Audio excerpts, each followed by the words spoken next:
stage. Magnificent. Absolutely brilliant from Strauss.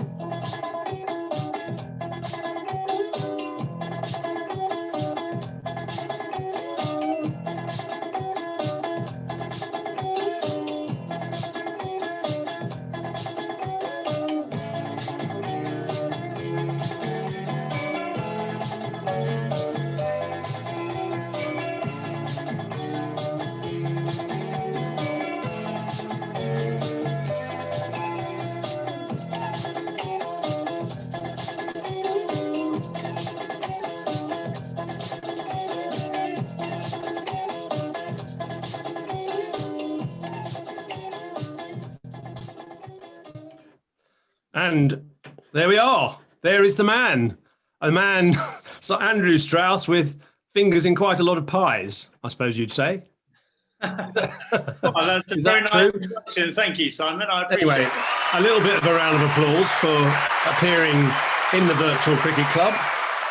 Great to have you, Straussy, and well done for upping the ante in terms of your former opening partner, Alistair Cook, who failed to turn up the first time we had him on this show. I've got to say, that does not surprise me in the slightest. I mean, Cookie is many things, but being organised and punctual is not one of them. So I feel, as long as I've beaten him in something, it's about the only thing that I can argue I've been better than him at. Surely you can beat him at golf.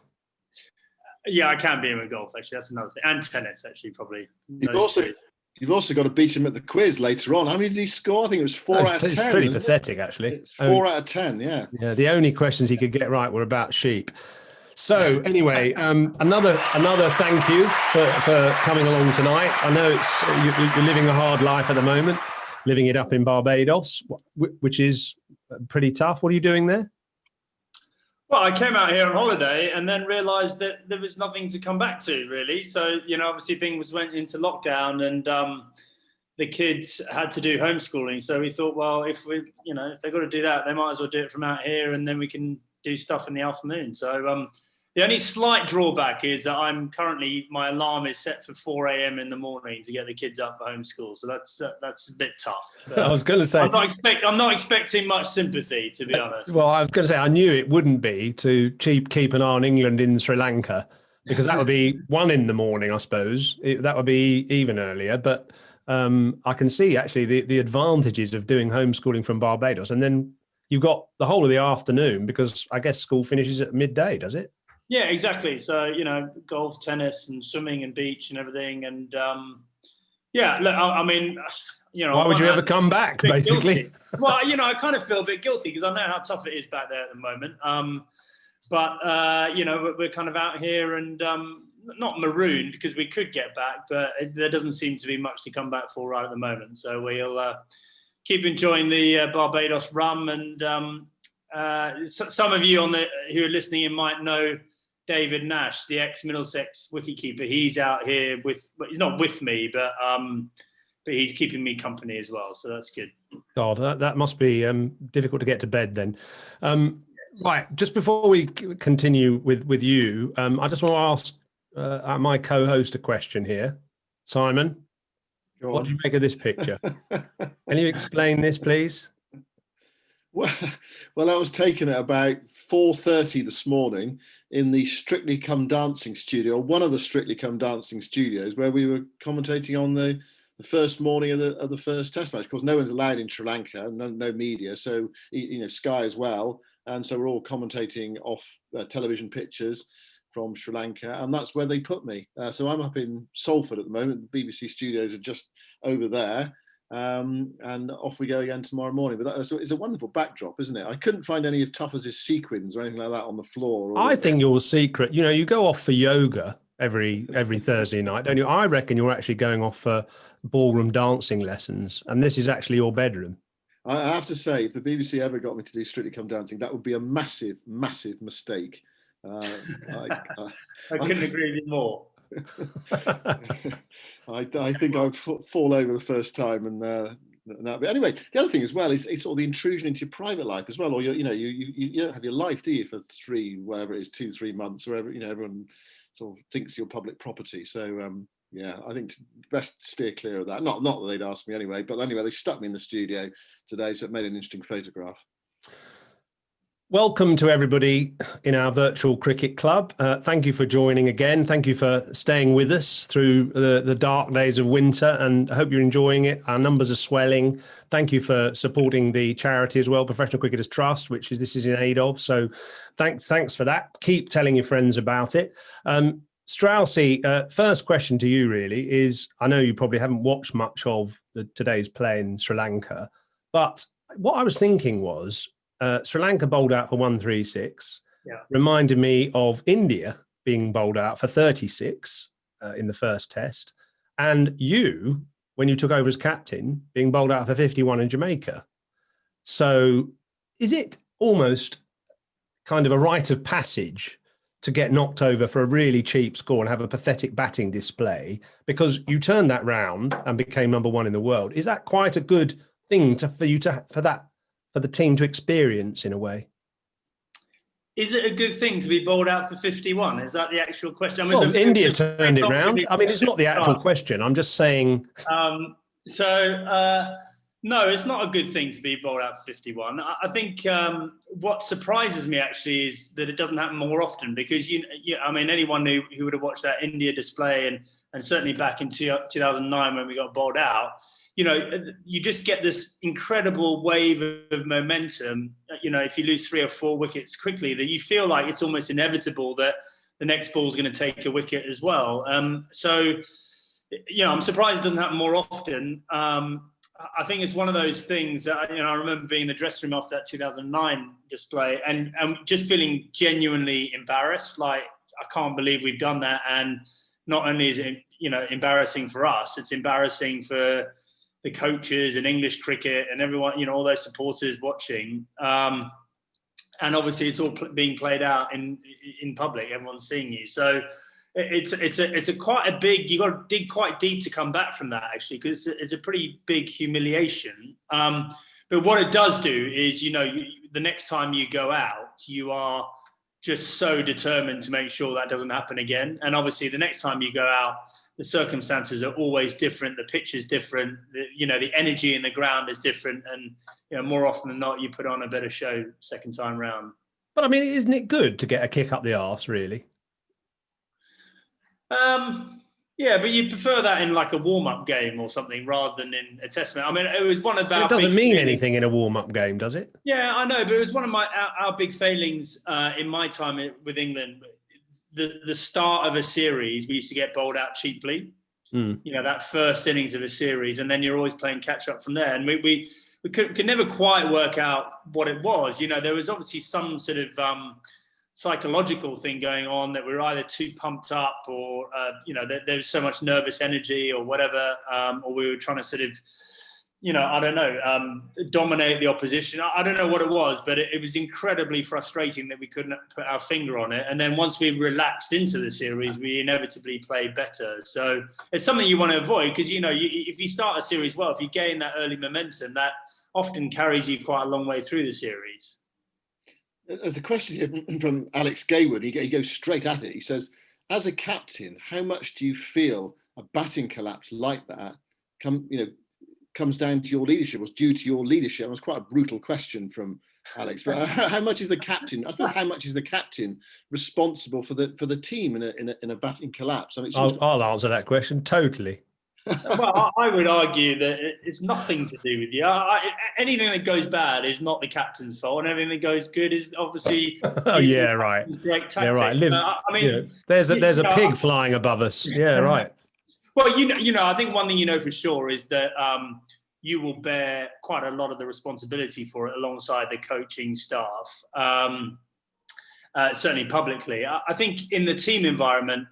And certainly I always felt this as an opening batter that, I had the first stab at it really. Like, that was my opportunity to show people the way alongside Alistair Cook. And if we both fell cheaply, we're sort of setting that momentum in track. So I did feel responsible, but at the same time, I mean, as a captain, you make so many decisions in a day, and you can't beat yourself up over everything that goes wrong. Otherwise, you just lose all confidence in your ability to do the job. So you've got to be quite sort of pragmatic about it and accept that, some things work in your favor and some don't, and actually life goes on regardless. So, you obviously turned it around. And I guess one of the critical moments or, periods where things started to get better was Cardiff, the last wicket stand that saved that test match. That was Monty and Jimmy, wasn't it? And then in the second test of that series, it was Lords, and you took the initiative. And I'm just going to play you a little sequence of your innings. I'm sure you remember it well. Lords 2009. Just sort of enjoy it for a minute or two. Here it is. Just have a watch.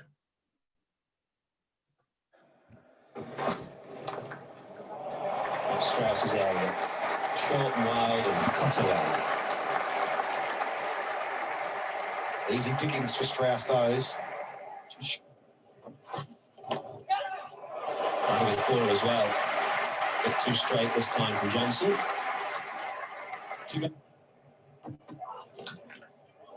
Well, three drives and he gets one through in the end. Andrew Strauss. England move on to 50.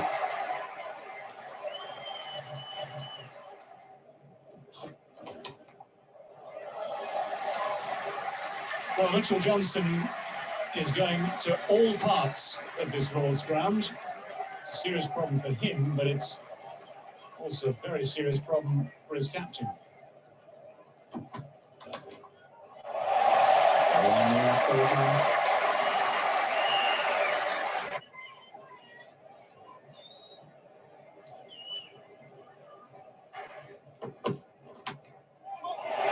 Is this it? We'll get one. We'll come back for the second. Should come back for the third. It is 100 to the England captain on the stroke of tea. His 400 at Lords, his third against Australia, and a smile to light up the day.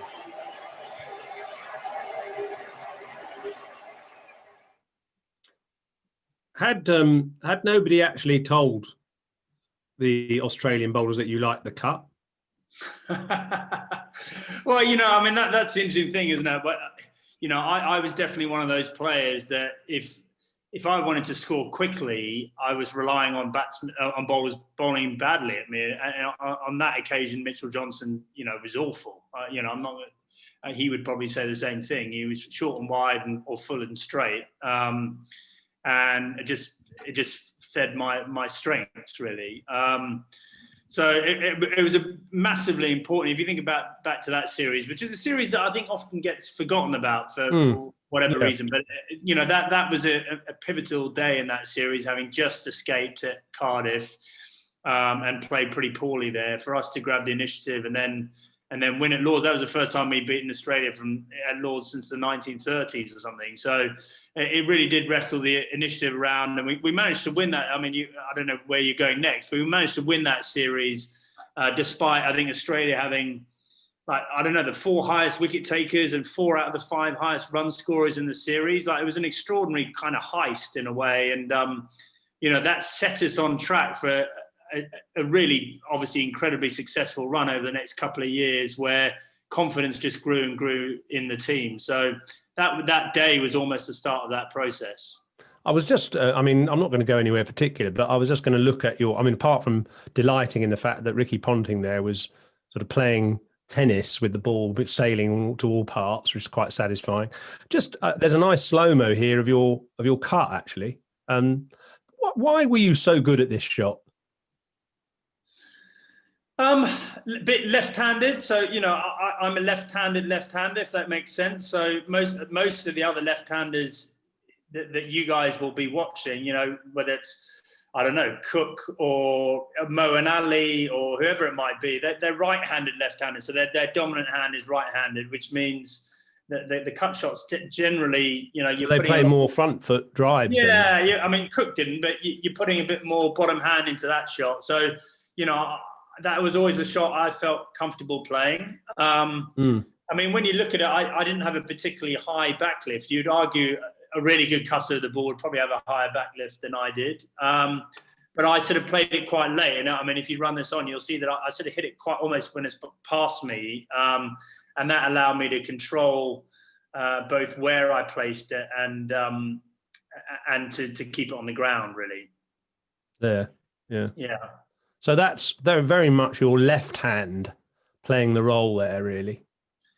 Yeah, exactly. And the ball just sort of sliding off the bat, I think that's the feeling that you had. And of course, like we all have our strengths and weaknesses. So I was set up. In my setup, I'm almost waiting for that ball just to get a little bit wide on me and then to go with it. And I could hit balls that are actually quite full of a length like that.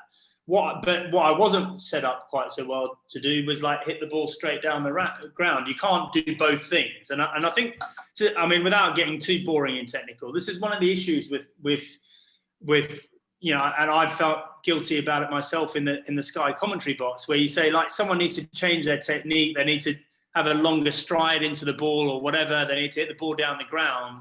Well, by doing that, they lose something else. So you can't have everything.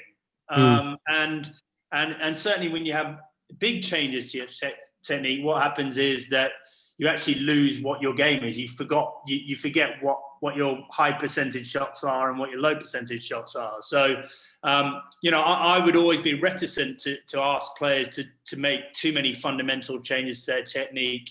By the time they get to the top level, the time for those changes is much younger in their teens, probably. We had Ian Bell on the Virtual Cricket Club last week, and he's been coaching the England under-19s and talking about some of the really promising young players, some spinners and batsmen as well. What was perhaps interesting about your career? I mean, if I'd said to you at 22 you were going to play 100 Test matches, what would you have thought? What would you would you think that was ridiculous? Could you not see that future at all, or even, I don't know, even 50 Test matches, or even one possibly? I don't know. Yeah, I mean, probably if you came to me at 19, I would have literally laughed in your face, because I didn't have a county contract. I was just, I was playing for Oxfordshire under 19. So that just seemed like a million miles off. By 22, I was just getting into the Middlesex first team, and I was starting to bat with the likes of Ramprakash and Langer and people like that. And I knew I was miles off that, but maybe I could see a pathway for me to get to play for England. But the truth is, I never thought I was that good, to be honest. I was always a bit of a grafter. And I found a method for myself that worked in county cricket. And I felt like I was quite a good learner, I suppose. So, each season I got a bit better and kind of learnt my game and learnt how to play in different conditions and whatever. But, even in that Middlesex side, you look at someone like O.A. Shah, he was a million times better a player than me, a better hitter of the ball than I was. But he, maybe he didn't learn in quite the way I did. So it's an interesting one. I mean, I can't really make sense of it, other than, maybe the higher the level, the more it suited either my temperament or my technique. So did you do anything between 19 and 22? You said, you're playing Oxfordshire at 19, and you just got into the Middlesex side at 22. Is there anything you did in those 3 years? I'm thinking of young players listening to this, and sort of the encouragement you could give a young player who thinks, I'm quite good, but, am I really, do I have that belief, I suppose? Well, I think that the fundamental change for me was that I became part of the system. So I was obviously playing county, second team cricket and whatever. And what I started to do was treat it like a professional would. Up till that point, I was just playing cricket for fun, and I'd have good days and bad days. And at Durham, I was sort of seen as a bit of a comedy figure because I'd do stupid things and I'd run myself out and whatever. And then suddenly the penny dropped that, like, if I wanted to play professionally, then I had to get myself fit. I needed to really concentrate on the areas that I needed to improve in the nets and whatever. And more than anything, actually, I needed to learn off the other people I was playing with. So, someone like Justin Langer, someone like Mark Ramprakash, I was just a sponge to those guys. I was just talking to them all the time. I was watching them in the nets. I was watching them against certain bowling. And some of that sort of permeated its way through into my technique and my style as a result. Just one point I would make, and thankfully it's different in this day and age, but back then, county cricket was seen as out of place to try too hard. You know, Yeah, it was the amateur era still, I suppose, in a way, almost. Yeah, it was a very comfortable environment. And if you know, if you were putting in the extra practice and you were getting really fit, people were like, well, what's this guy giving it? Like, who does he think he is? Which is ridiculous, you know. And I think, thankfully, things have changed a bit. But that was one of the real issues with English cricket back then was, you know, everyone just wanted an easy ride. They didn't want to put themselves under pressure in terms of winning or losing games. They're happy to draw games. They're happy averaging 35 or 40 in a season, making sure they got that next contract. And that's just so far away from what international cricket is about.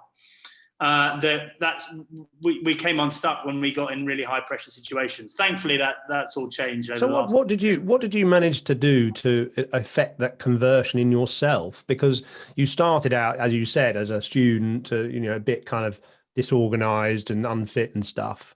And you saw the other county pros not really being that focused. And suddenly, 10 years on, maybe less, you're leading the way into a completely different attitude. So what affected that transition for you? I think, well, it's a good question. I mean, you know, I think Justin Langer had a massive mentoring role for me because, you know, at that time he was trying to get back in the Australian side and he was pushing himself to the absolute limits. Like, I mean, there was Justin Langer who was on one end of the spectrum. There was Mark Ramprakash just a little bit slightly behind him. And then there was just...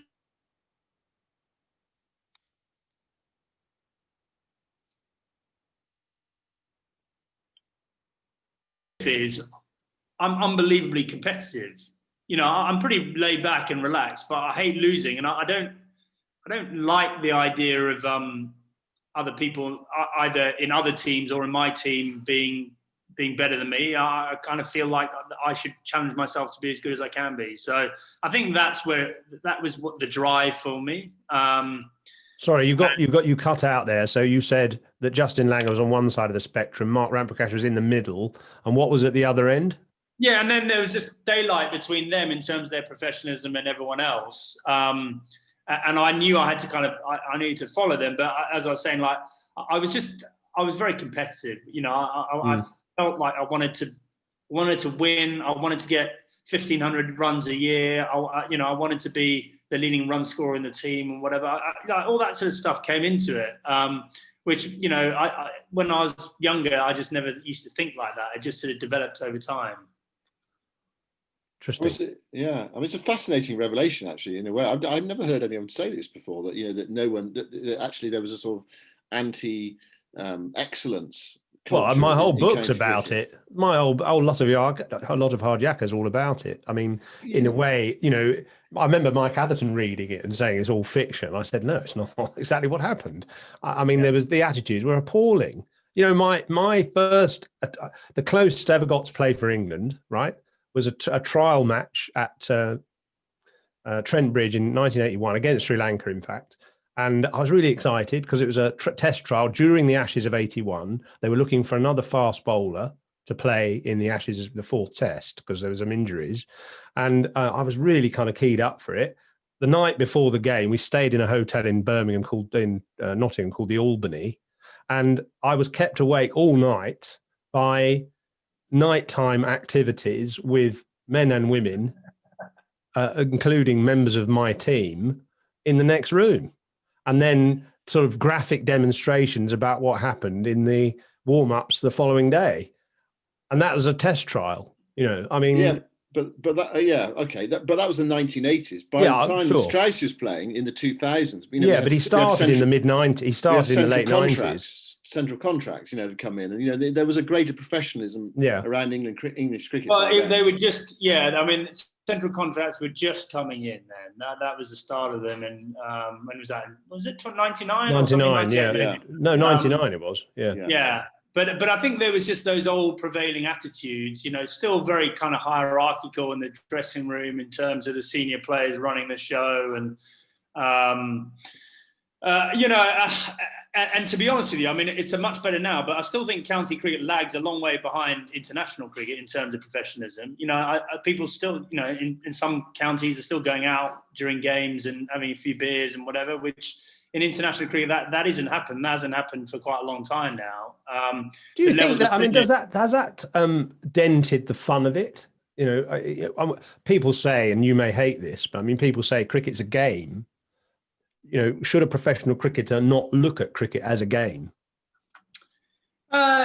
Look, I totally agree. I think having fun, like you don't want it to feel like it's a massive chore and that there's no fulfillment in what you're doing.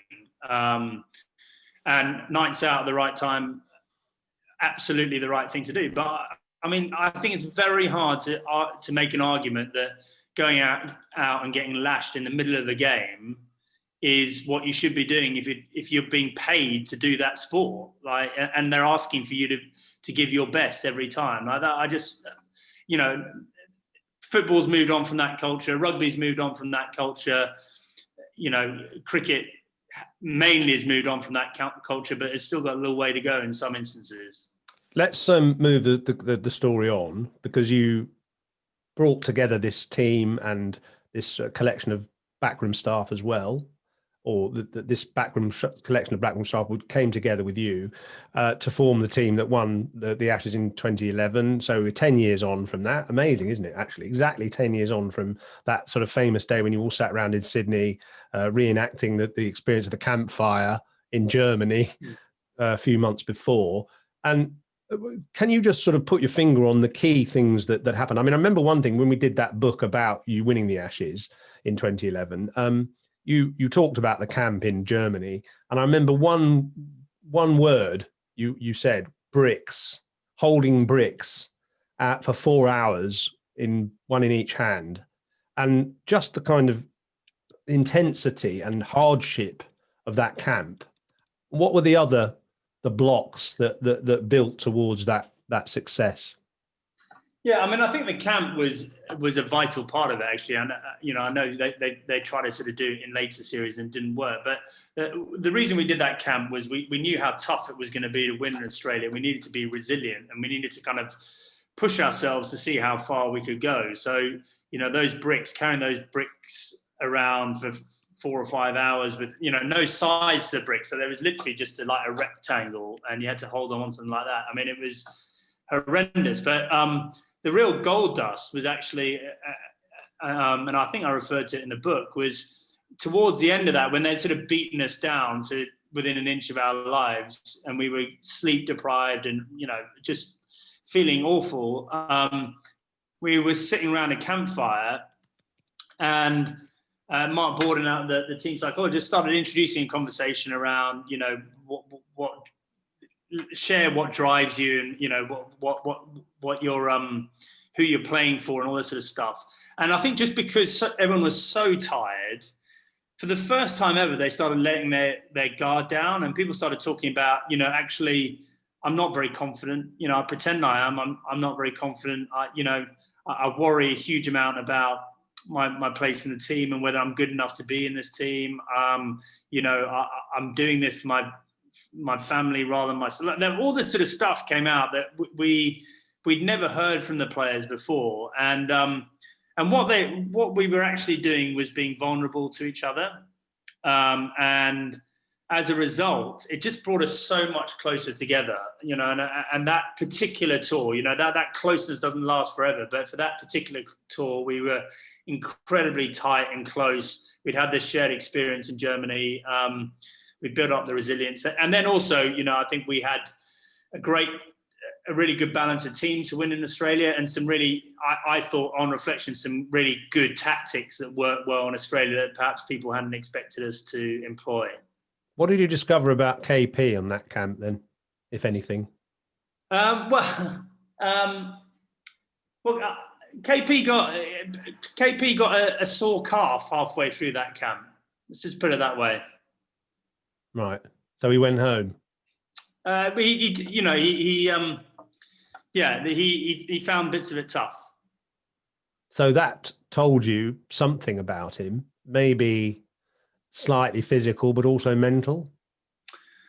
Yeah, look, I mean, I'm not going to sort of drift down that rabbit hole on this one. I think I'm not trying to make you go down a rabbit hole. Actually, I'm just trying to see if you did actually discover anything about him. Really? No, I mean, look, I don't think I discovered anything I didn't know before. Really, I mean, KP, anyone who's watched him play will know that, he's an unbelievable cricketer, probably one of the best I've ever played with or against. But he's focused on himself. He's self-focused, and I'm sure even he would admit that. So those sort of things probably never really floated his boat, to be honest. Okay. Fair enough. And I'm sorry, I genuinely wasn't trying to lure you down a path there. I just was quite interested in whether that sort of thing did reveal anything. And do you think, looking ahead, I mean, we're jumping a bit ahead, but, England obviously will try and regain the Ashes next winter. Is there anything from what you did that you're going to pass on, or might pass on, or would like to pass on to Joe Root about the structure of that plan? Not really. And the reason I say that is, I think our tactics out in Australia worked really well. We almost we were very negative in the way we bowled. We tried to bowl maidens and build pressure. And, we thought that would play well against that sort of ultra aggressive attacking Australian style. And we had the bowlers to deliver that in Broad and Anderson and Bresnan and Tremlett and Swan. I think one of the most dangerous things you ever do in sport is fall in love with your wins. You win doing it one way one day, and therefore you think you can repeat that.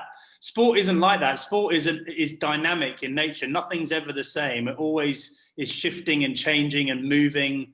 And so, the best teams are actually the ones that are most adaptable. That they have a game plan, a way of playing, a philosophy of playing.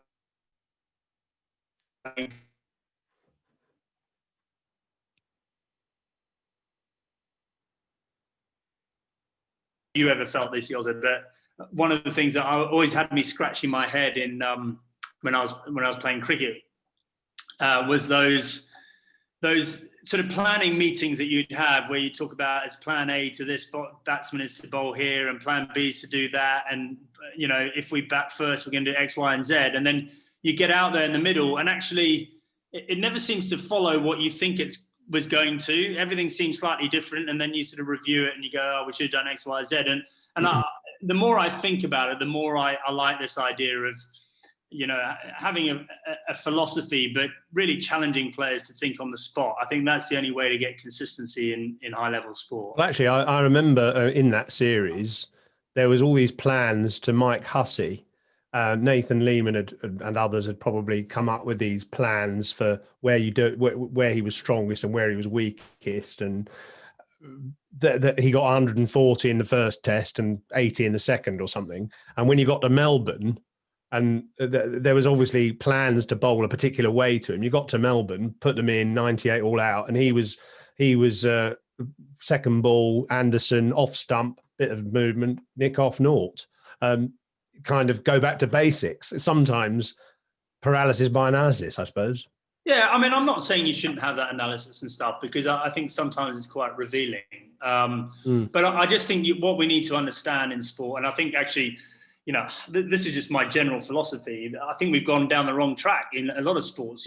All this chat about 1%ers and marginal gains, and this highly sort of controlled environment where it's all about the coaching staff and that sort of stuff.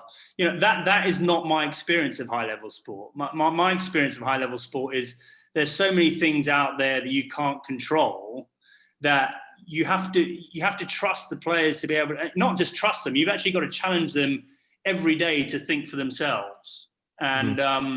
And as a result, when the pressure is really on, and I think we'll probably get to it later, but the 2019 World Cup was a great example of that. Incredible, huge pressure, strange environment that no one had been in before. You can't plan for that. You've got to have players that can think on their feet and deliver if you want to win those sort of circumstances and those sort of matches. How do you encourage players to do that? I mean, it's a really interesting concept. Thinking on your feet. How does that sort of work in practice? You able to sort of give us an example of what you mean? Well, I think certainly back in my day, we used to do a lot of scenario practices. So rather than just going into the nets and just hitting lots of balls, we would put players in a middle practice. Here's a scenario. We got 2 wickets in hand. We need 50 to win. Here are the bowlers. What are you going to do? So you're trying to get people to think in that way. I mean, it has some value. It's not of huge value, but just as an example, I think our players going to play in the IPL is a brilliant way of encouraging that. So effectively they're going there as overseas players, huge pressure on them, big audiences, having to deliver in foreign situations and circumstances.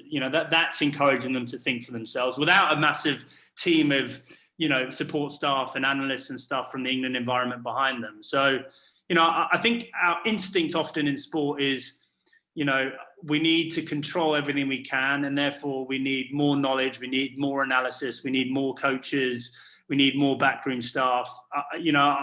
Sometimes I think we're creating the problem rather than solving it actually by going down that route.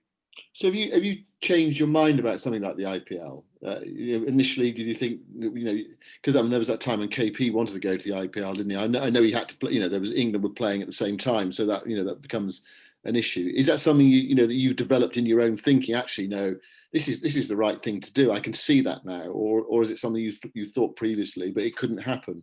Yeah, no, I've always thought that it was a good idea for our players to play in it, and I love the idea of going out there and playing for millions of dollars. Unfortunately, no one wanted to sign me to do that, so that was never an option for me. But I think the issue back in the day with KP, and this was nothing to do with me, this is between him and the ECB, was around, ultimately, was the ECB willing for him to miss a test match or a couple of test matches to play in the IPL? And that was a difficult one for the ECB to say yes to, because the kind of worms that opens.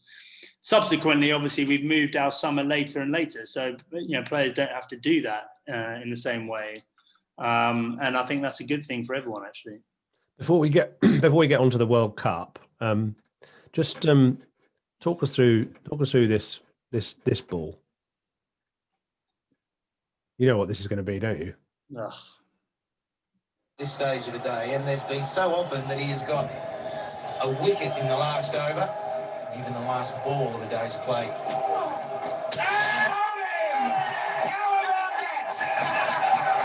Absolutely brilliant from Shane Warne. It's a beauty. It's maximum side spin. That's what you'll see if we can close up the ball spinning on the way down. It's no overspin at all on the ball. Complete side spin. So far. Just watch the ball coming down there. The seam is pointing 90 degrees, and that shows that he's trying to get maximum spin on that ball. It's a magnificent piece of bowling. Does it still give you nightmares watching that? I mean, it's just embarrassing, really. Like, I've played that ball. It's a great ball. I played it so badly. That was far from the only time that Shane Warne got me out. I mean, he was just so difficult. Obviously, a lot of you guys will know, but he's bowling into the rough outside your off stump as a batsman, as a left-hander there. And so, that ball could have turned like it did, which turned probably, 4 foot or whatever. Or it could have gone straight on, or could have shot along the ground, or could have bounced head high. That's the reality. When it's hitting those spots, you can see the bit of dust there. The ball can do anything. So it's really hard to play. And that particular ball, he bowled very wide of the crease if you rolled it back. So the angle was a really... it wasn't the sort of ball he usually bowled. He went really wide, almost, if you look at him where he delivers it, round arm from really wide of the crease. So the angle was a confusing one. And he bowled it quick as well. So, if you look at that, it's only just outside the popping crease, or inside the popping crease. And then it obviously hits leg stump in the end. So, without the benefit of getting your protractor out and working out the angles, it's quite easy to get yourself flummoxed. Well, I remember actually Hawkeye didn't even register it as a ball. It couldn't work it out at all. It was sort of off the scale. So, sympathy there. Amazing. Actually, I mean, I'm afraid to say I loved Michael Slater's commentary on that, where he was just laughing in the end. I mean, it was almost laughable. It was so impossible to play. And I think that was the great joy of playing Shane Warne. I always, you're playing one of the greatest bowlers that ever lived, if not the greatest. That he's got the ability to make you look completely stupid, and at least part of you feels defeated before he even bowls his first ball. But you've got to show a lot of courage against someone like that, because you've got to have the stomach for the fight and say, look, I'm going to still look to score off you. You might get me out, but I've got to land a few punches of my own. And so the few times that I did manage to score runs against him and get 100 or whatever, those are amongst my most satisfying performances ever, because must be a you feel like huge you've done it against the best. Is he the best bowler that's ever lived, do you think? Or that in your lifetime, anyway? I think the package, the quality of bowling, the charisma, the showman, the poker player, I struggle to think of a better cricketer. Let's put it that way. Certainly, a bowling cricketer. Murali was obviously incredibly hard to face in his own way, but just didn't have the intimidation factor that Warne had. What was the worst thing he ever said to you? He used to like saying the odd thing to you, didn't he? Well, the one that I've sort of sticks in my mind was that the match before that, the Lord's Test match, the first match of that series, we bowled out Australia out quite cheaply, and Marcus Trescothick and I went out to bat. As we were walking past Shane Warne, he went, "All right, Daryl, how are you feeling today, mate?" And then I was like, "Daryl," and then the next over, he walks past from slip to slip. He goes, "Oh, you sing all right today, Daryl?" And he kept going, "Daryl, Daryl, Daryl." And I was like, why is he calling me Daryl? And then it suddenly twigged to me that he was referring to Daryl Cullinan, who, you guys will be aware was the South African guy that was basically, never got more than 10 runs against Shane Warne. And he was his bunny, basically. And what Warney was sort of planting in my head was that I was going to be his bunny for the series. And that was the sort of, the way that he operated. He was a very smart sledger. He wasn't the sort of guy that was sort of, effing and blinding and whatever. There was another instance, actually, that the fourth test match in that series where we were chasing 127 to win. And, I think he came on and got Trescothick out with his first ball and whatever. And the match was in the balance. And he just stopped the whole game halfway through an over and went, "Straussy, just want to let you know, mate, I'm getting you out this ball, okay? So this ball, I'm getting you out." And he said it in front of everyone so that everyone could hear, including the umpires. And he, made a massive song and dance about it. And I'm at the other end, and my initial instinct is, right, well, screw you, I'm going to slog sweep you for 6 here, just to throw it back at you. And then I thought, no, I can't do that. That's what he wants me to do. I'm going to defend it. And then I'm thinking, no, what am I doing? He's got in my head here. Like, just something like as simple as that, that took me away from just watching the ball to thinking a million different thoughts. And that was his intent. I didn't get out that ball, but shortly afterwards I did get out. So, that's where he was a genius. Amazing. Before we go to some of our members' questions, we just got to talk about the World Cup. And a couple of things about that. I mean, you had a massive influence on it.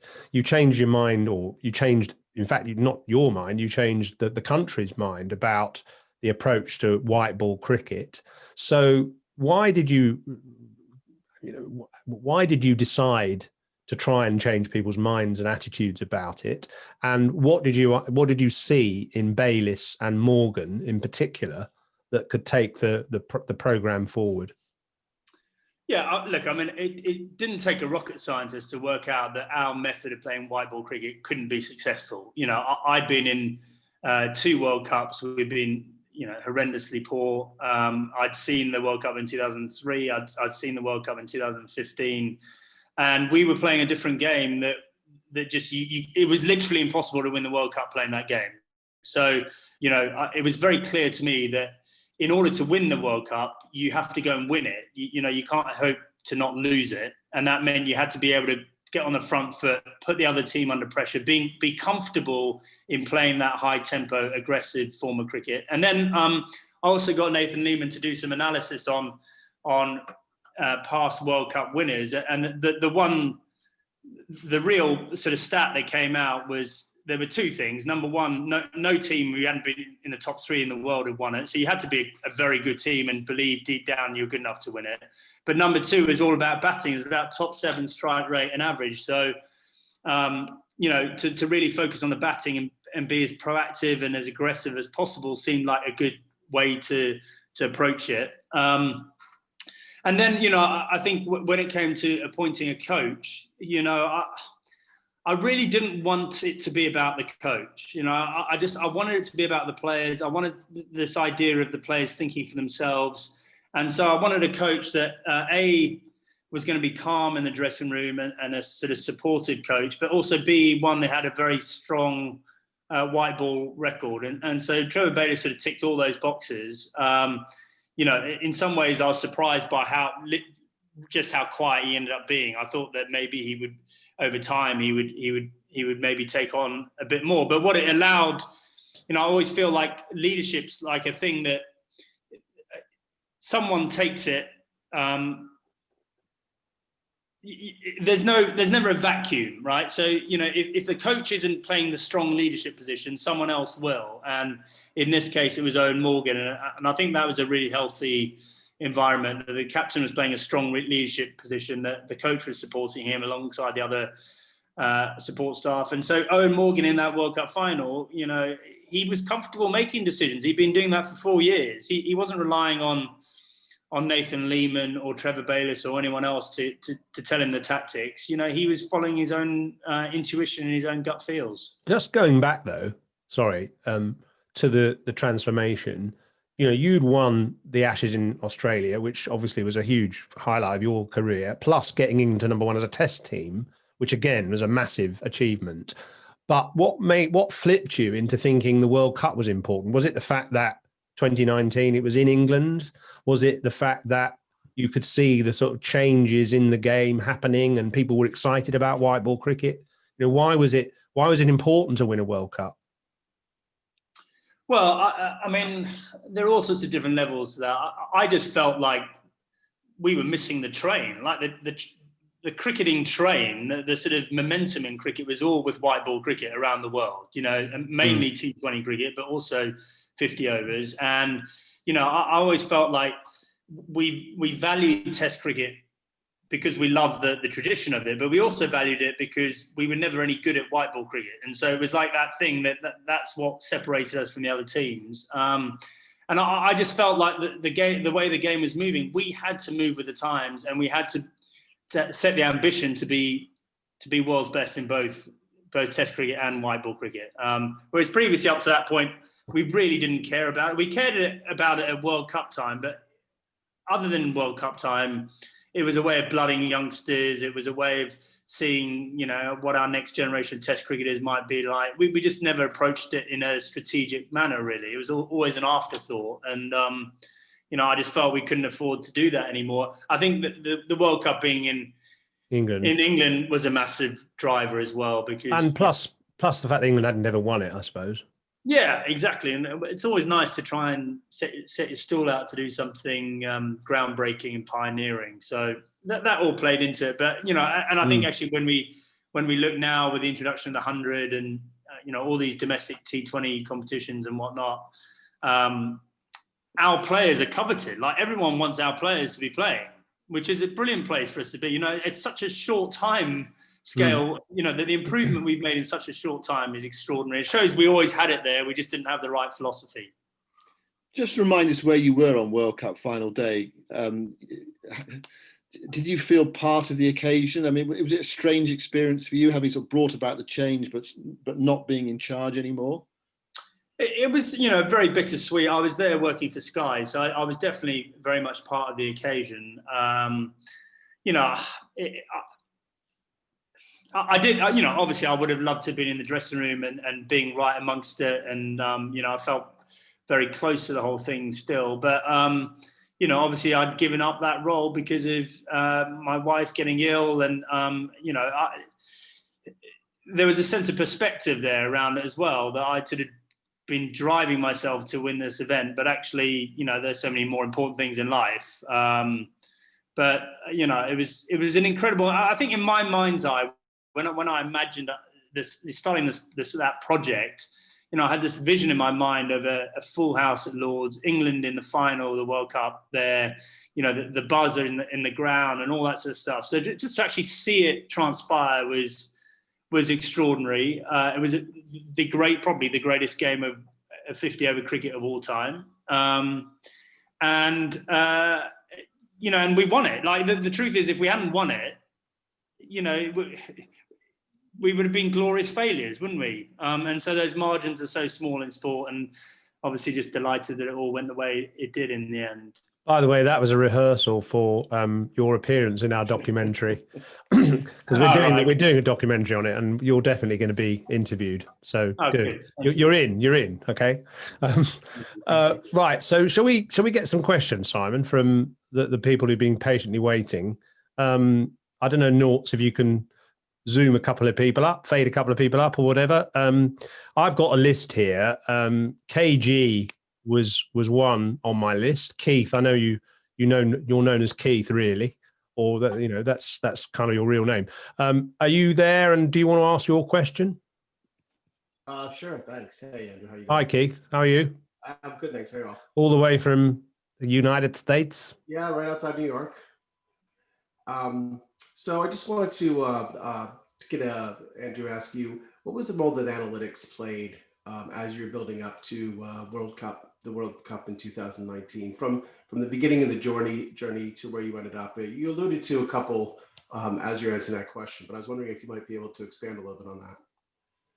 Yeah, so we did a number of things. So as I said right at the start, we really focused on the batting side. That sort of effectively us relative to other teams in terms of our top 7 batting. We felt like if we could be the best batting team in the world come the World Cup, then we'd have a good chance of winning it based on what had happened previously. Obviously, our overall performances, because I really felt that, when it comes to a World Cup, it's all about confidence. And, you can't just drum up that confidence from anywhere. It comes from winning consistently. So, we always felt like the 18 months leading up to the World Cup was going to be massive, and sort of tracking our progress in that. And then we track our progress in a number of different areas based on what it was we were working on at the time. So sometimes it was around, direct hits from the fielders. We just always had, like, every 12-month period, we had 3 or 4 priorities that we were working on. So it might be fielding, like direct hits. It could be number of sixes hit. It could be, I'm trying to think what else we were looking at. Scores in the last 10 overs, for instance. So, we were always sort of analysing things, going, where can we improve? And then just measuring according to that. So I had a big sort of dashboard that I kept, and the analysts after every series would put together a summary of where we were. But a lot of that wasn't in front of the players, and I think that you got to be careful with stats with players, actually. I think a lot of the time it can confuse and complicate. And the truth is, you want them to think the game's simple. And so, allow them, just for me, that whole philosophy of, at the start of that 4-year program, it was like, let's just remove any preconceived limitations as to what's a good score in 50 over cricket, and see what happens. And suddenly the team was scoring 400 and 450, and so the players just knew that they should just go out and attack, and if they saw an opportunity, just go with it 100%. And if they failed doing so, that wasn't a problem. What was more of a problem was not going with it, actually. So it was just judging them on slightly different things than just the runs and wickets. Did the World Cup, get across to the States, Keith, much? Did it, did it have an impact there at all? Not as much as I think I would have personally liked, but there were stories, like, for example, the New York Times, which is pretty respectable and around periodical around the nation here. I know that we held a massive party, and it was mostly the expats, but a fair amount of Americans here. I mean, I'm one household, but the games have been available here on cable packages or as apps now for close to 10 years. And that's just the stepping stone. And it just reminds me of how football ended up being so big in America. In the late 90s, it was a specialist. You had to go to the pub, pay $25 cover fee, et cetera, et cetera. and now it's all over the place here. So even though the games obviously are very different, the way that it's getting into American households and culture, it's a reflection of what I personally and others saw back at the turn of the century. Okay, good. Right, thanks Keith for that. Anyway, and I like your backdrop. It's very, very impressive. Ian, you got a question about kind of the future of the game and Test cricket and so on. Good evening.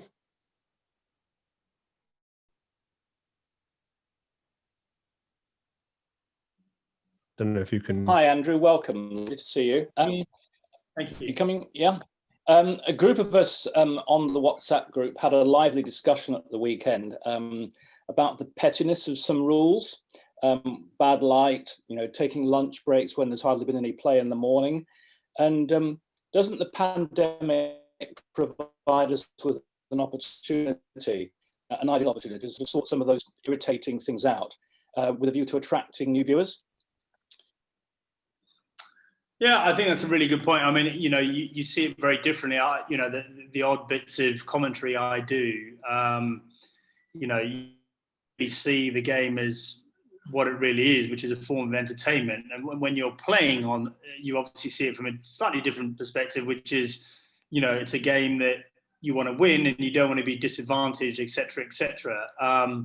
But I think in this day and age, I just don't see how you can possibly justify having floodlights on and going off for bad light. It's sheer lunacy. And so, how we get to that stage, whether you just tell players to suck it up and get on with it, or whether you potentially use a different coloured ball or whatever, I think I'm open to all sorts of suggestions about that, other than sticking with the status quo.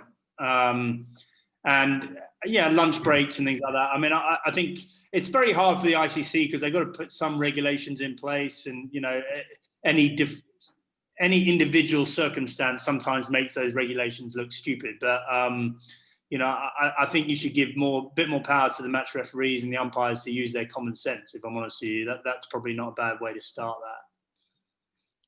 that. Here. Hey. Get on with the game. Yeah, exactly. Luke, how are you? Are you there, Luke? I am. Hello. Yeah. Hi. Hiya. Yeah, I know we've kind of touched on the Ashes before, but I just wanted to ask Andrew about the sort of the media attention that comes with Ashes series. There's a lot more scrutiny. Things seem to end up in tabloids slightly more than they normally would with any other series.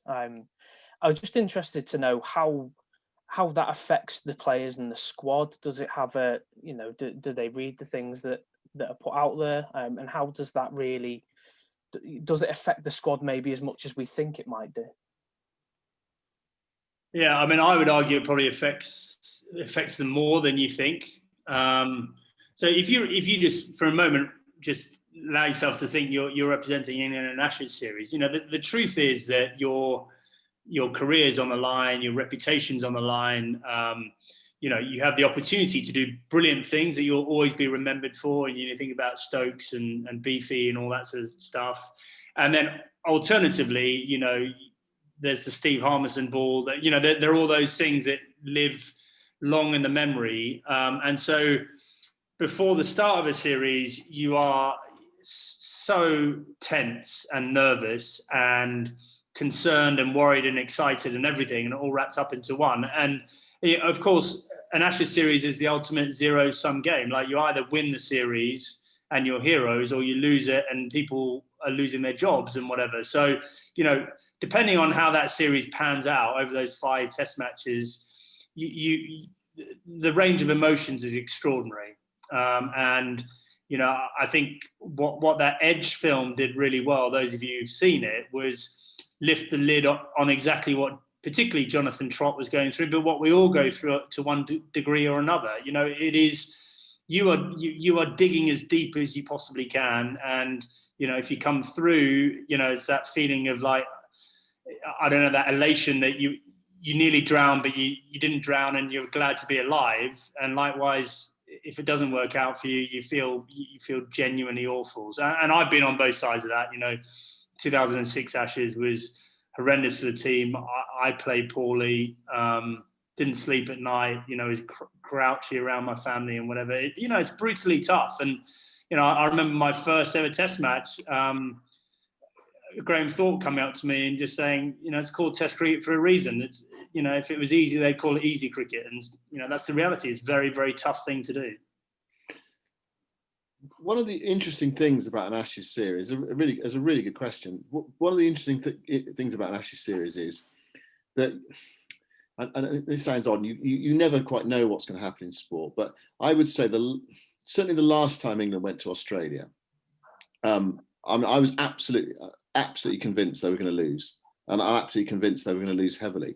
As a team, are you conscious of the difficulty of what you're trying to do? There's the pressure of the focus of an Ashes series, but also is there that feeling of I don't know whether you had it in after 2005. You're going to Australia against a very good Australian side, and you haven't just got all that stuff out there. You've got a very, very good side up against you, who you're going to have to play incredibly well to beat. And even before you start, you feel, is this an unequal contest? To put it in football terms, it might be like, West Brom going to play Anfield against Liverpool. That is going to be an incredibly tough job to go and win the series. What I wonder what that feels like as a player. Yeah, I think that's right. I mean, I think you feel on one level or another that to win in Australia, pretty much everything needs to go right for you. And you can't afford to lose that first test at the Gabba. I think although you'd put on a brave face if you did and say there's still 4 test matches to go, I think deep down you're thinking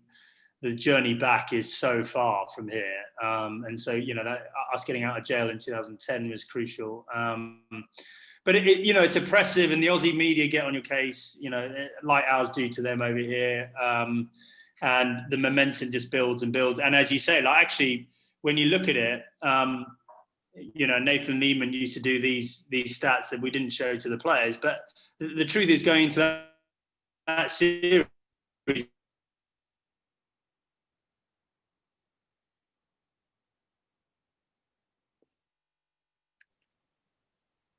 sorry, did I went out for a moment?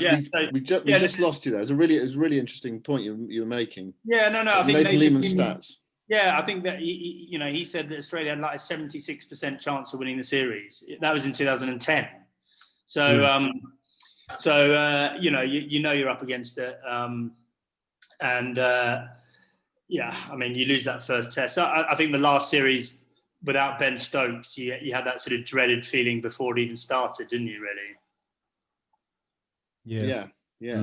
And sometimes, however well prepared you are, if you play a better side, more often than not, you're going to lose. It's just the tough realities, I suppose, of sport, top level, elite sport, international sport. I mean, not that you go there with that, intention to lose or whatever, all that sense of utter, hopelessness. You absolutely try your best, but sometimes the force coming your way is too strong to resist, I suppose. It's funny though. I don't know. I mean, the momentum in sport doesn't seem to have had as much of an impact recently. That you quite often find a team start badly and then they come back, don't they? And look at that India series where they can bowled out for 36, won the second test with having lost their captain. So it's kind of, I don't know. Is it about grabbing momentum in matches rather than in series, perhaps? I don't know. I mean, I take your point. I always felt we were very vulnerable after we'd won as an England team. I always felt like the opposition were going to come back at us the next match. But I think you can knock the stuffing out of people, we had the stuffing knocked out of us a few times where you'd lose a couple of games and then next thing you know it's 5-0. I don't know. I think an interesting point you raised there. All I know is in Australia, you need to feel like you're bucking the tide, so to speak, if that makes sense. Like you're ahead of the game. Otherwise, just feels so hard to drag it back. You're planning. I forgot to mention this actually. Your planning for that 2010 Ashes series was you consulted with a lot of the players throughout that previous season, I think, didn't you, on a 1-to-1 basis to kind of get them aware of all this kind of thing, what the media was like, how to deal with adversity, temperature, pitches, mental disintegration, whatever. Yeah, exactly. We took them all out for dinner in groups of 3 and 4, and because I think what tends to happen in international cricket is you're always focused on the series you're playing, and then you arrive at the next destination, and you're like, okay, right, we're on to this one now. And we kind of knew that in Australia, that Ashes series, we had to be ahead of the game on it, and we had to have been putting a lot of thought into not just what's going to happen on the cricket field, but how are we going to deal with sledging and crowd interference. I mean, obviously, we've just seen what's going on with India at the moment. That's a fact of life over there. We had to sort of understand what are we going to do to get away from out of the bubble when we're not playing. All those sort of things, like how do we make life as easy as possible for us? And then obviously there was the on-field stuff as well. So I do think on reflection that did work for us. It just got people's heads in that space a bit earlier than would have been the case otherwise. And this must have been, one of the most proud moments of your career, because actually you played in Sydney as well, didn't you, before? And to be able to regain the Ashes, on your sort of secondary home ground or a hometown is where you met Ruth as well, I think, isn't it? Is Sydney where you met Ruth? Yeah, that's exactly right. I mean, it was all those things. And we just played so well that series, to win those 3 of those matches by an innings, it was scarcely believable, actually. And so to be an England captain holding the Ashes, by the way, a sort of replica from the shop, Ashes, that's far from the real thing there. It was a great feeling. And, it'd be interesting to see what goes on this winter or whatever. But I definitely feel, and I'm not sort of trying to big up what we did there, but I do think that is a very hard thing for an England team to do. So, hopefully they do it again this year. But, every time we win an Ashes in Australia, we should be very proud of ourselves. Couple more questions. We have actually got an Aussie in this club, Scott. I don't know if he's here tonight. Scott, are you here to ask your question? One of them. You like adding about 3, but maybe you could ask the first one. Hi, are you there, Scott? Yeah, go Straussy. How you doing? I can't remember my questions now. I've got to look them up. Something about job your description and being on a committee. No idea what your job is. Can you explain in English or Australian, if you like, exactly what you do for the ECB? So I've got a couple of things I do. So on the one hand, consultancy is the wrong way to describe it, but I'm sort of offer a bit of advice to Ashley Giles and Tom Harrison around anything to do with high performance stuff. So that's kind of one thing I do, and Ed Smith and all that sort of stuff. But very much background advice, really, not sort of pulling any strings. And then I'm chairman of the cricket committee. So the cricket committee really oversees all kind of performance cricket in this country. So, and that's men's cricket, it's women's cricket, it's disabilities cricket, it's the pathway. It's also kind of, there's a sort of overseeing role around universities and national counties, i.e. minor counties, really. So, we're always trying to move the game forward in all those different areas. And, a committee is obviously we're overseeing what's going on and making recommendations as to what needs to go on to move things forward. So I'm enjoying it. There's a lot, I'm learning a lot because, the truth is, don't know a lot about, about what's been going on in disabilities cricket. I don't know a lot about the differences in development between men's and women's cricket and obviously the pathways. The pathways are a really interesting one in all sport around, how early should people be specialising? Should they be playing other sports?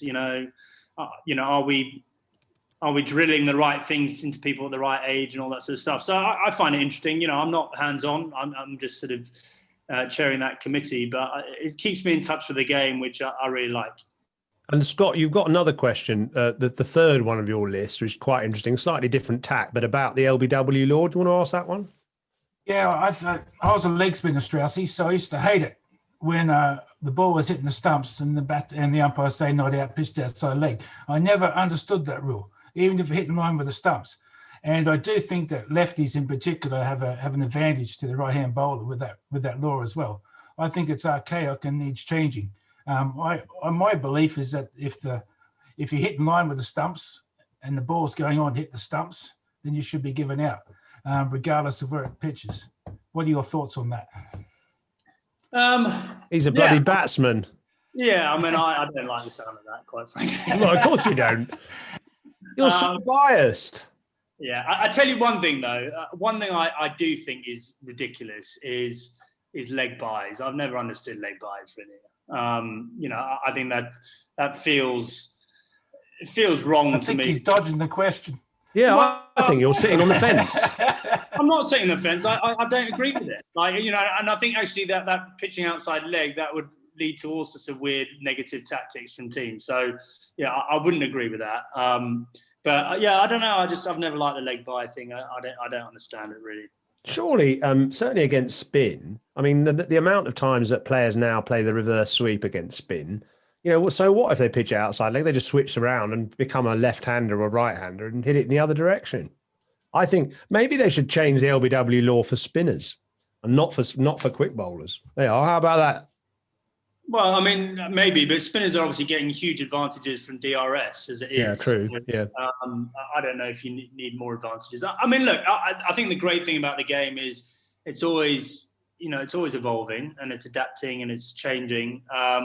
I personally think Test cricket, you know, it's kind of stood the test of time in that regard. You know, I think that the balance between the bat and ball is pretty good. You know, DRS has been a big change in things, but yeah. You know, most of it comes down to pitches and things like that. If you want to make the game good, you've got to be on pitches that offer a bit for both bat and ball, which is easier said than done. But often that's the problem, I think. When was the LBW law changed, Scott? Do you know the answer to that? No idea. 1937. Right. Before 1937, you couldn't be out LBW if the ball pitched outside off stump.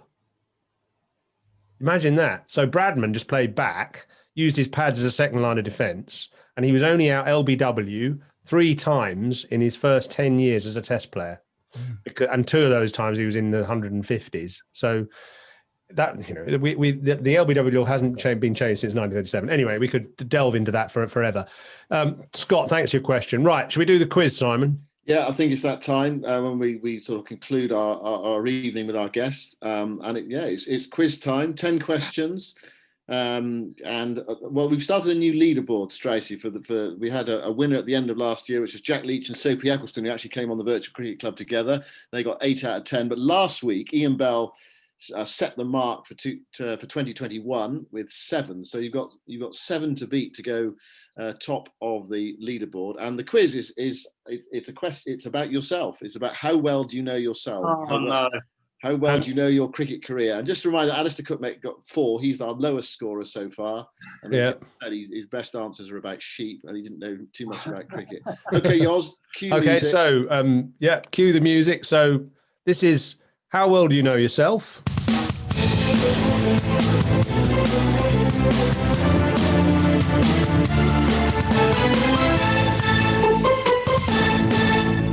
Okay, and if you get the answer right, you get a... He's got it! And if you get it wrong, you get a... Okay? Yeah, Ready? 10 questions? Yeah, let's do it. Simon? You go first, Yoz. You want me to go first? Okay. Yeah. Okay, question 1. Who dismissed you on your first-class debut, and how many runs did you make? Oh, my God. I think I made 83. Do I have to get them both right? Yes. Was it 83 or 84? I think that's the hard. He's got right the hardest bit of the question. Yeah, you get half a point for that. Yeah. And it was he's a West Indian bloke. I can't remember his name now. It's like Nixon McLean or something. Oh my God! You got it. That's a fantastic start. Well done. 1 out of 1. I have to say, I thought you'd get bowler, but I didn't think you'd get score. That's a very good start. Right, okay. This might be slightly more straightforward question. Number 2, Mike Gatting famously won 2 matches as England captain, both against Australia. You won 24 matches as captain. How many Ashes tests did you win as England captain? 3, 5. I want to. As England captain, I think it was 5, wasn't it? He's got it! 2 out of 2. Impressive. It was a lucky guess, I reckon. Okay, question 3. Against which team did you score your first one-day international 100? The West Indies. He's got Yeah, it! that was a half volley on your pads. Yeah, 3 out of 3. You're going well. Yeah, some questions are easy than others, and that's, to be fair, that was the case with other people as well. Question number 4. Who dismissed you in your final Test innings? Vernon Philander.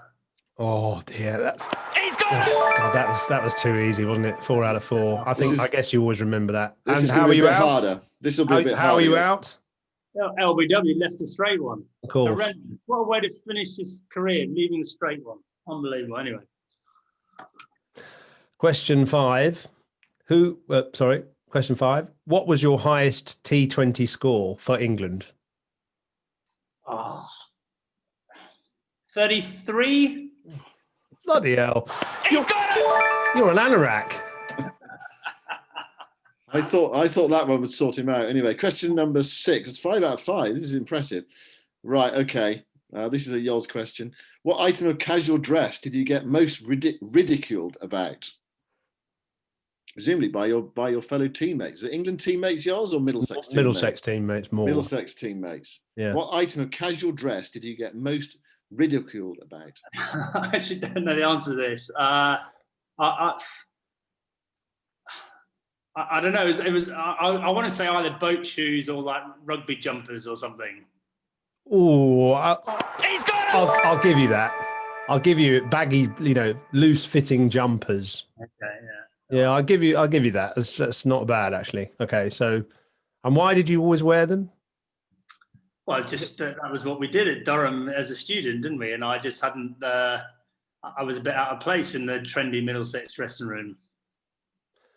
Okay. What, you and Mike Gatting? Yeah, he was a really trendsetter, wasn't he? Right. Question 7. So 6 out of 6. This is phenomenal. This is unprecedented. Question 7. Who has more first-class wickets, you or Alistair Cook? I can't believe you've got any, actually. I can't believe you've got any. I think it's Cook. I got 3, so I think he beat me. He's got it! You got it. Yeah. He's got 7. Right. Okay, question number 8. Which 2 bowlers dismissed you the most in Test cricket? There were 2 who dismissed you more than anyone else. So do you have to get both yours for this or just one? You have to get both apparently. Well, one would be Morne Morkel, so that is definitely one of them because he dismissed me every time he bowled at me. And I want to say Shane Warne. You sure about that? Well, I'm not sure, but I don't know. That sounds like I've got it wrong. That's disappointing. He's got it! You hate losing, don't you? You can see it. It's coming out. It's coming out. So you've actually got 8 now, which is the best we've ever had as a score.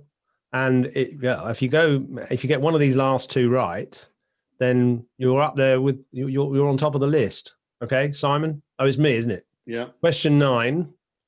Which of your nicknames amused the Middlesex lads and annoyed you the most?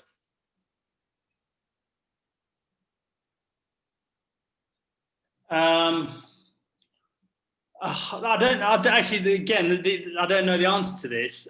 So the Lord Brockett nickname was not a Middlesex one, so it can't be that one.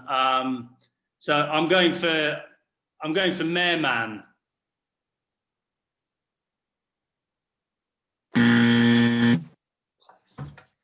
No. What was it? Tubbsy or Chubsy. Oh God, yeah, okay, yeah. You agree? Well, yeah. I mean, that was never really my nickname, so that sort of just appeared from nowhere. But I'll take it. I'll take it on the chin. And what was it down to? Why were you called that? I wasn't really. I think David Nash, actually, the Middlesex, he's out here with me. He got on my case once because I'd had a quite a productive winter in Australia and I'd put on a couple of pounds. But I think it was more a way of sort of detracting attention away from himself, who was also carrying a few extra pounds. So it never really stuck. Yeah, I think that's slightly harsh that I've got that wrong. Well, you can take that up with. He might have helped me with some of this information, so okay. you can take that up with him if you like. And he Right. pro- So you unfortunately you got that wrong. So 8 out of 9. Last question, Simon. And he probably helped you with this last question as well. Question number 10. Which Middlesex player took most offence to your tactics and captaincy style? There were quite a few, actually. But it's got to be one of two. So it's either Phil Tufnell, or I think actually what he would have said was Paul Weeks. He's got it! You got it. 9 out of 10. Phenomenal performance. That's made my day. That has actually. I'm feeling bright and sprightly now. Good. Tell us about Paul Weeks. Didn't you have a stand-up row or something? We had a bit of a falling out over. It's a long, convoluted story, but he wasn't happy with the tactics we were employing. We had a bit of a go-to out in the middle, and then got back to the dressing room, and I was, telling him how unprofessional he was and blah blah blah. Anyway, he took off his shirt, and he was a pretty thick-set guy, liked his weight. So he said, you keep pointing your finger at me and I'm going to punch you in the face. And I sort of kept going at him, but I withdrew my finger pretty quickly, let's put it that way. These things happen in a cricket dressing room. Like, it wasn't anything that was sort of, long-winded or whatever. It was just one of those moments. Well, that's brilliant. Okay. Excellent. Well, that's brilliant. That's brilliant. We haven't asked Richard. I don't know if we could just ask. We've got time for one more question. Richard, I know, had a question which goes back a little bit, but Richard, if you're there, you could ask yours maybe. Go on. You're a loyal, paid-up member of this club, so you deserve the right for the last word. Thanks very much, Simon. Even Andrew, even everyone. Takes you back to 2009 when you took over the captaincy, Andrew. England were in a pretty bad place with all the things that had gone on previously. Just interested, what 3 things you identified that you had to change and how you went about it? Yeah, I mean, I think at that time the team was quite divided. We obviously had the Peterson Moores thing, so we had to bring people back together. I mean, the big thing that I tried to embed was this whole idea of sort of taking personal responsibility. I just felt we got too coach-led. I've spoken about it a lot in the World Cup context, but that was exactly the same there. It was too much about the coaches, not enough about the players, and so we needed to feel like it was our team and using the coaches as sort of consultants rather than it being very coach-led. So I think that was the number one thing that I focused on. We talked about all sorts of things. I mean, one of my slightly crazy ideas was like we had to play cricket without fear. We had to show that we weren't fearful, and the way that we could demonstrate that was by getting rid of night watchmen. I said, that's a fearful thing. Like, you're basically saying that we're worried about getting out, and actually we should be much more, thinking about getting our best batsmen in there and whatever. Anyway, we nearly had an open revolt in the team with that idea. So that one went out the window pretty quickly, even though obviously as openers, we never get night watchmen. Anyway, that's for another day. But you did actually, I remember you had a famous quote, don't treat the team like a hire car. Can you explain that? Yeah, that was the point really, was that, this was our team, this was our car, and that we had to nurture it and take care of it and keep it clean and, do all that sort of stuff. And I think it's very easy in that England environment where you've got people running around after you to basically just look after yourself and just do what was good for you and not think about that sort of team environment. So, we were lucky, actually. We had some really good senior players that helped me with that. The likes of, Matt Pryor was brilliant, Cook himself, Paul Collingwood was just fantastic. So we had a sort of fulcrum of senior players that really helped us do that. Great. Okay. Well, listen, we'll let you go. Just tell us very quickly, you're back probably never. I should imagine you're quite enjoying it there. 2 questions. What is your golf handicap now? And what is your sort of day-to-day business? What is that? Yeah, so the golf handicap's down, I think 2.6 at the moment. So we're going in the right direction, which is good. My day-to-day business. So I've got a performance, effectively a high-performance psychology business. So we go in and do high-performance coaching with individuals and teams, mainly in the corporate environment. And a lot of the stuff I've been talking about, that's what we do. And what's the business called? It's called Mindflick. So I work with 2 performance psychologists, and we work with a load of people like Coots and JP Morgan and places like that. So really enjoying it, and really enjoying growing a business. Actually, I'm not doing the delivery, but I really enjoying that challenge of trying to learn how to navigate your way through that business environment rather than the sporting one. And your charity? And the Andrew Strauss Foundation, obviously, which we set up 18 months ago or so ago. Really on the back of Ruth's death. So trying to sort of create a worthwhile legacy for her name by looking into these, funding research into these rare forms of lung cancer and supporting families when facing the death of a parent. And unfortunately, far too many kids have to go through that. So that's obviously a very strong passion of mine, and I'm very proud of what we've done so far in that field. Well, congratulations. And, what an amazing life you've had, both as player and captain, and now as a man behind the scenes, administrator, etc. Amazing. So, fantastic to have you on tonight. Thank you so much. And you can see, I think, everybody, why Andrew is so successful, because he's quite a good thinker and he's driven, aren't you? So well done. Have a good remainder of the break. When are you back? Movable feast at the moment, but don't come back. Don't bother to come back, I'd say. Yeah, exactly. But look, obviously, really looking forward to the summer. Let's hope we're over the virus and we can have full houses in the test matches. Great series against India coming up and whatever. So fingers crossed it'll be back to normal and we'll have a great summer of cricket. Okay, well, we'll let you go and enjoy a rum punch and get your breath back. Leave you with that. That famous picture, and what an achievement that was. One of only 3 England captains to ever won the Ashes home and away. Fantastic legacy. Brilliant. You've left. Thanks, guys. Very much. Thanks a lot. Cheers. See you. Well done, Straussy. Good Thanks. evening.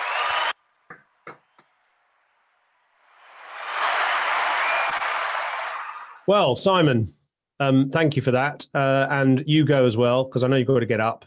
So I've got good night to you. We'll early start in the morning. We'll be back on the airwaves with you at 4 o'clock. Test match special on the air at 4:15 in the morning. Please be with us. It's great to have you with us. Bye for now. Thanks. Cheers. See you later.